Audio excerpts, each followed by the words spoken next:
Hello, we are back with studying the differences between reversible process and irreversible process. So, here we see a reversible process will be defined as that in which the rate of the forward process differs by an infinitesimal amount from the rate of the backward process.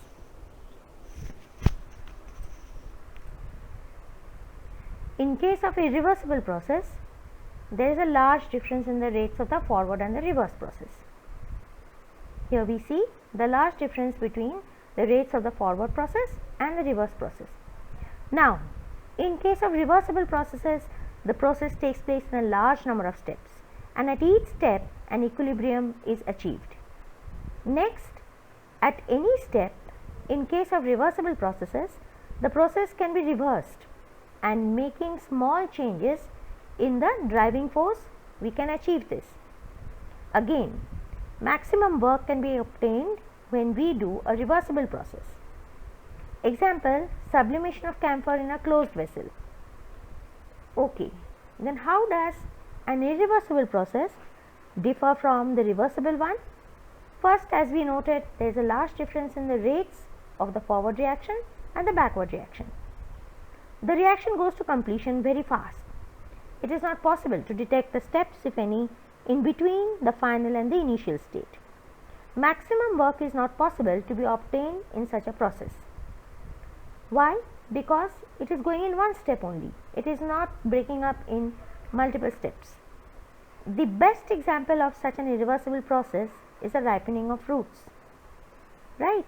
So we get it. Now, besides these types of processes, we also come across some other ones. What are those other ones in thermodynamics?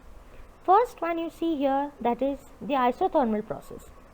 In the isothermal process, the temperature remains constant. As you can see, the meaning of isothermal is same temperature throughout the process. Example is the phase changes of water are all isothermal processes. How?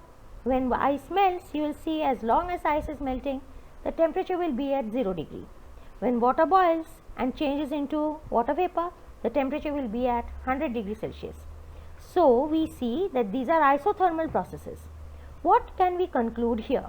That the process is very slow when it takes place on its own. The process takes place in a closed system. The temperature during the phase change is constant. There is a constant exchange of heat between the system and the surrounding, and this exchange makes the process very slow. Why? Why do you think this process will become slow? Simply because of the exchange of heat? Because the system will try to understand how much heat it has to lose in order to keep the temperature constant. Now, this isothermal process in this particular steps we have seen here is a reversible one. Next, we see the isobaric process. In the isobaric process, here you see it is a process which takes place at same pressure. Iso meaning same, bar meaning pressure. What is the example? All processes that take place at atmospheric pressure obviously will be isobaric process. The classical example is boiling of water in an open vessel. The diesel cycle, remember, is an isobaric process. Next, we go to the isochoric process.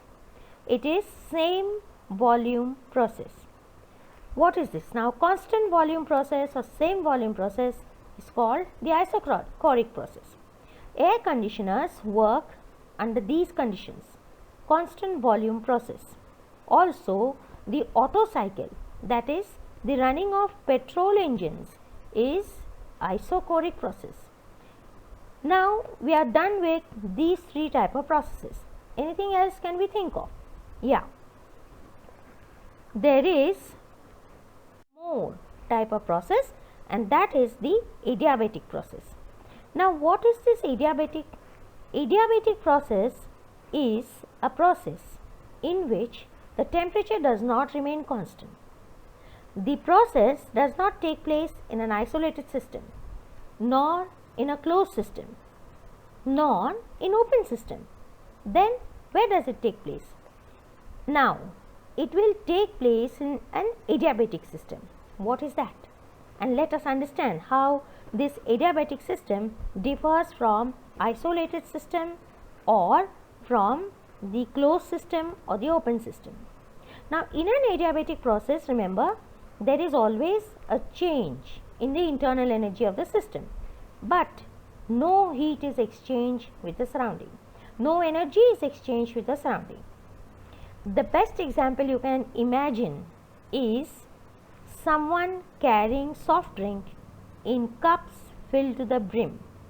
He climbs a flight of stairs. See here, you see on his hand there is a tray, and then he has a cups full of some soft drink. The internal energy of the drink inside is going to change. Why? Because as he moves up the stairs, the drink is going to slosh inside the cup, but it should not spill out of the cup. That is a condition. Now, the adiabatic system is of course not this soft drink cup as you see this boy is carrying, but it is a system that differs from the isolated system in the fact that isolated system has no surrounding, but adiabatic system has a surrounding. In isolated system there is no exchange of heat, but in adiabatic system there is again no exchange of heat with the surrounding, but the internal energy is going to change inside the system.